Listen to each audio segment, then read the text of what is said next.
Okay, here we have the Arteck thin keyboard, portable.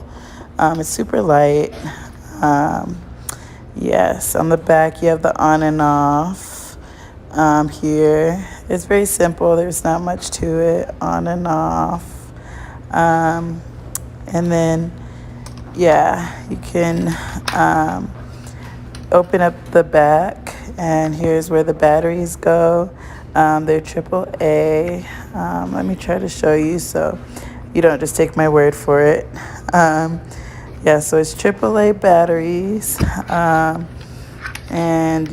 yes, battery operated. And then you plug this into your laptop, and this will connect the keyboard to your laptop. And so, yeah, it's very light, like I said, easy to transport with you with your laptop in your laptop bag. And so, yeah.